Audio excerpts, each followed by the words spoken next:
Have you ever been going through it, didn't feel like talking to anybody, being around anybody, because you knew that if they seen that you were struggling, that they would think less of you, look down upon you?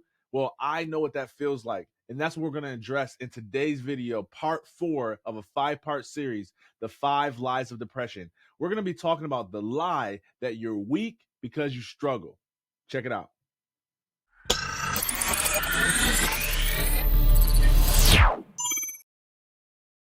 Hey, what's up, my people? Thank you for tuning in today to the 4th part of this 5-part series, The 5 Lies of Depression. Today, we're going to be covering the lie that you are weak because you struggle. For those of you who don't know who I am, my name is Darryll Stinson. I'm a former Division I athlete who attempted suicide multiple times because my dream of playing in the NFL got ruined by a back injury. Thankfully, my life changed when I entered into a psychiatric care facility. I found my faith in Christ. I found hope. And I started to live my life for what was my purpose beyond sports. I became a 2-time TEDx speaker, a award-winning mental health and high performance coach, a best-selling author of the book Who Am I After Sports, and I am just loving my life and enjoy helping people break through these things that keep them from living out their full purpose and maximizing their full potential. So we're dealing with this lie called depression, that you are weak because you struggle. And I want you to know that if that is something that has been running through your mind because you're having a hard time feeling motivated to get up, you might not want to deal with people, you might not even feel like taking good care of yourself. I want you to know that you don't have to feel like you're weak just because you struggle. I'll give you an example. I want you to think about like your favorite like action movie. One of my favorite action movies is Rocky Balboa. You know, Adrian. I had to hit it. All my people, all my Rocky fans, drop Adrian in the chat. You know what I'm talking about. And I was thinking about this when I was watching the movie, because I used to feel that way when I struggled. I used to feel like, man, people are thinking less of me. Like even as a leader, if I tell people that I'm struggling with depression and I'm not really motivated in my usual like spunky, energetic, charismatic self, then they're gonna like not respect me as much, not follow me with as much commitment. And I didn't want that pressure, so I would, rather than sharing and be vulnerable with how I really felt, I just bottled it in, which ultimately led me to implode. And I know there's people that feel the same way. I talk to people from, just getting out of prison, and they've been in prison like since they were kids, their entire life, because of poor decisions they made, and oftentimes because of the upbringing that they had. And then I'm in rooms with corporate executives of Fortune 500 companies, and I'm listening to the conversations that they're having and the struggles. And it's some of the same struggles, is that we don't feel like we have the freedom to be open and transparent about the fact that we're struggling with our motivation, with our emotional well-being, with our mental health. And it's because of this stigma that says that you're weak because you struggle. But if you think about your favorite, movie, your action movie, which I was explaining that mine was Rocky Balboa, think about some of the most powerful scenes in that movie. And for those of you who never watched the movie before, Rocky is this southpaw who's like this underdog and the least likely to win in these championship fights. And so when he goes against these amazing opponents and they're just knocking him out, he finds a way to get back up and win. There's a bunch of other stuff going on, but it's like the underdog wins, and we love those stories. And like one of all my favorite scenes have the same characteristics in common, is that I thought that this guy wasn't going to make it. I thought that he wasn't going to win, but I was cheering for him, and he ended up winning.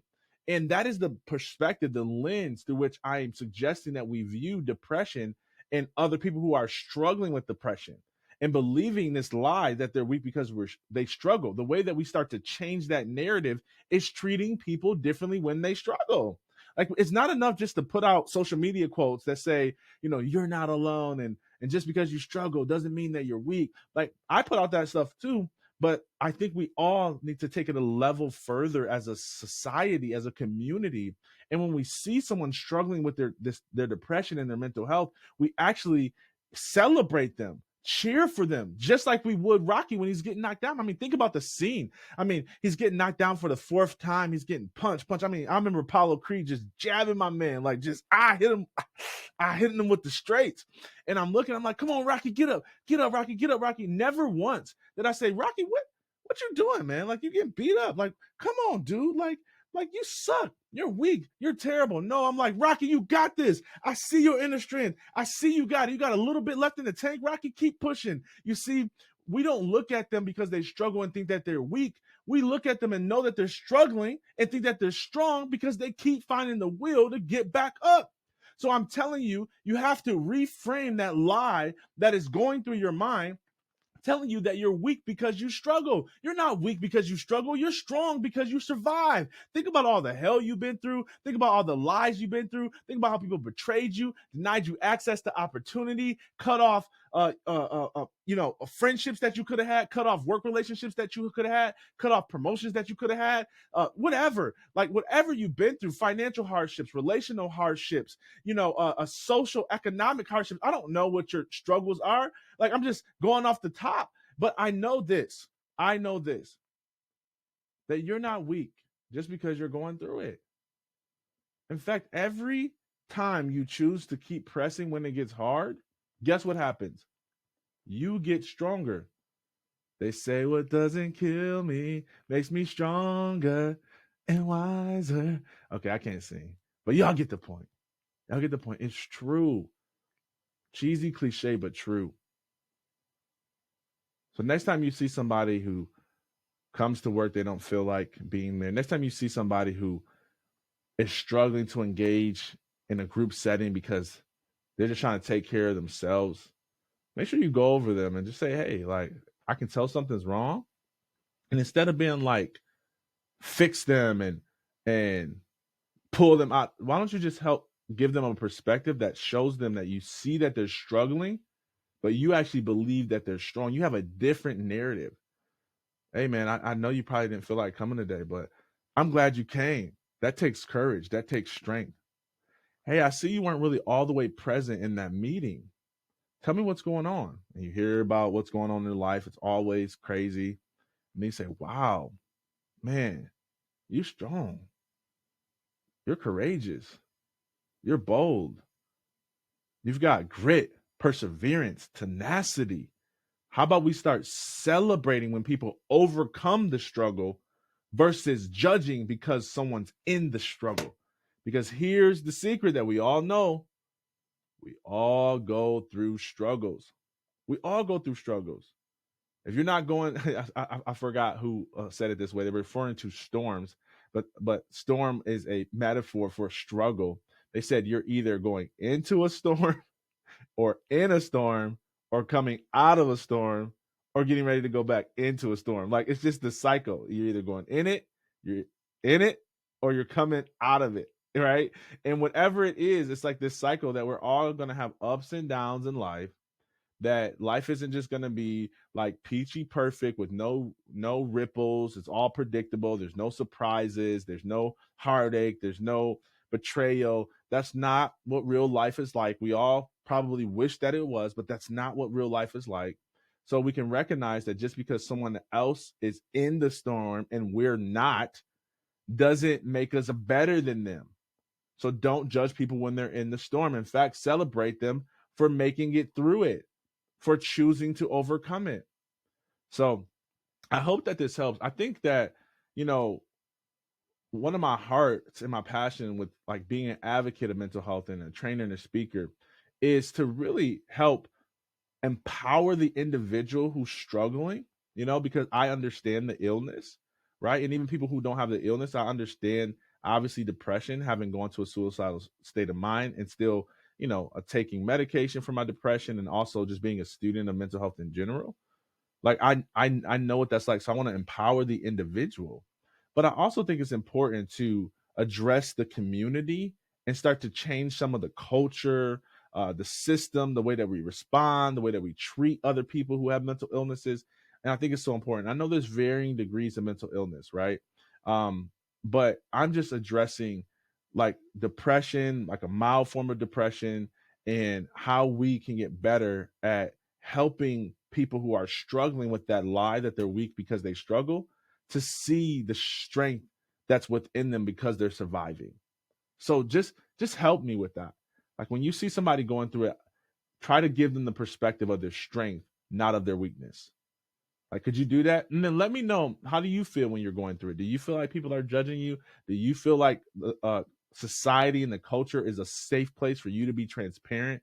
Or do you feel like you're just going to be on the front page of the news, or your coworkers will lose respect? Like, I want to know how you actually feel so that we can start a dialogue around this, right? We always say, you're not alone, you're not alone. If you're watching this, you're probably like, yeah, nobody's alone. But like, comment on the video. Like, I told people, I made a post yesterday on Instagram, and I was like, man, I'm about to be done with social media. It's not that I don't enjoy producing content, but I am such a efficient person. Like, I'm a mental health and high performance coach.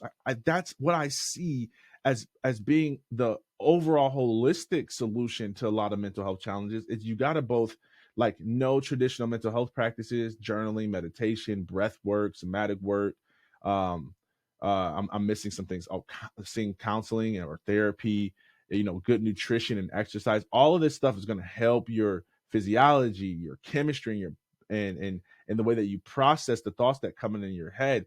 All that stuff is going to be beneficial to you.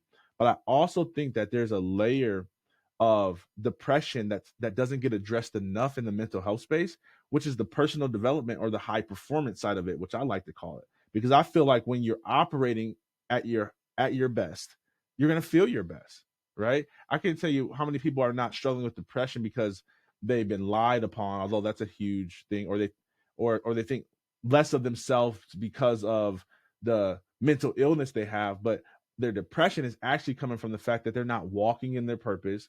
They're not being productive, like they're just taking up air. And I mean that in the kindest way I can say. I don't mean like they don't matter, because everybody matters. Okay, you matter. So I'm not saying they don't matter. I'm just saying they're wasting their potential, and that's what's driving a lot of that depression, is because their being knows they're wasting that potential. And so if you're watching this and you're like, man, I've tried going to therapy, I tried eating right, I tried antidepressants, I tried like talking to a friend, I tried journaling, I tried getting out in nature, I tried breath work and meditation and prayer, and this depression thing is just not getting any easier, I suggest to you, maybe try the other side. Set a goal that challenges you, right? Get an accountability partner to hold you accountable to a professional goal that you have. Take on a project that's so big that unless God intervenes, it's doomed to fail. Hire a business coach or a career coach to stretch you. See what happens when you actually play full out.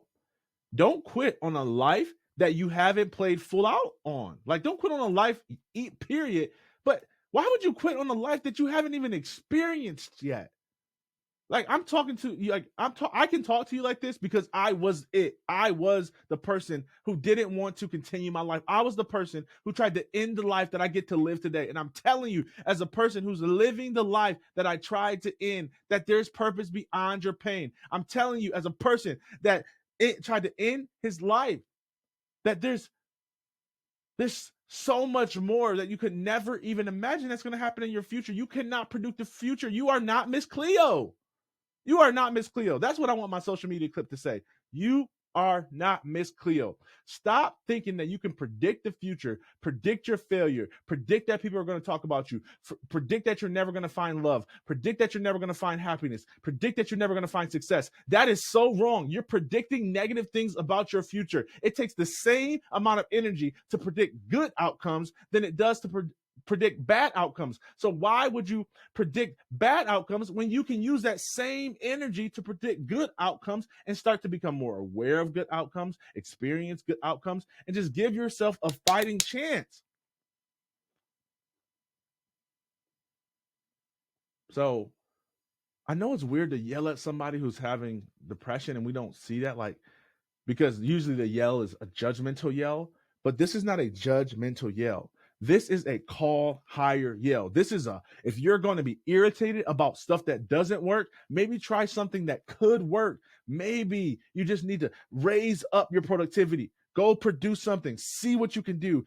Build some self-confidence in yourself, because you see you do have skills, you do have gifts, you do have talents, and you do matter. And since you do matter, you might as well keep living, and you might as well stop entertaining the lie that you're weak because you struggle, because you're not weak because you struggle. You're strong because you survive. And when you know that you're strong because you survive, you think better about yourself, and you go and you do better things, and you treat people better. I read a quote the other day that says, "Isn't it funny how people who are happy with themselves are happy with everyone else?" Isn't that funny? People who are happy with themselves are happy with everyone else. What does that show you? Sometimes what we think other people are thinking about us is a reflection of ourselves. We're the ones who think that we're weak because we struggle, instead of realizing our strength and continue to invest in that. So I can talk about this stuff all day, but my video's going long today. So let me cut it off here. Tell you guys to please subscribe to the channel, share with someone you care about, and let me know what topics you want to hear about. We're going to be concluding this series with the 5th installment next week. And I want to know, what else would you like to hear about? Got so much ideas of things I would love to share with you, but I only want to share things that are helpful. So do me a favor, engage, shoot me a comment, and make sure if you are a speaker and you haven't joined our Speaking Made Profitable community yet, that you do so. Last thing, well, I'm going to do a second to last thing, because this one I don't want to end on this note. But if at any point throughout this video you felt triggered, I want you to do 2 things. Number one, I want you to call the National Suicide Prevention Hotline if you feel like you're having suicidal ideations, threats about harming yourself or others. Or if you're not having those threats about harming yourself or others, but you just need some relief, and you don't have a good therapist, I want you to click the link in the description, because it is a link to BetterHelp, who is one of our partners. They're actually a sponsor for upcoming podcast that I'll be launching. But they will be able to provide you a discount on their services when you click the link in the description, so that you can get therapy and get help. They got tons of testimonials, and they're the #1 online therapy provider in the world. So go check them out, and would love to offer that resource to you. Please, everyone needs a therapist or a counselor. I have one. My wife has one. And I'm suggesting, if you don't have one, get one too. It's good to have a third party who's unbiased to give you perspective on your life. Just perspective. You are in charge. They're just a sounding board with some expertise. So I highly suggest that. Now, a good note to end on is that you are Rocky Balboa, the underdog who's not supposed to win because you're going through a tough time. And I want you to know that just like Rocky got back up, you will too. Because greater is he that is in you than he that is in the world. All right. Love you. Until next time. Peace.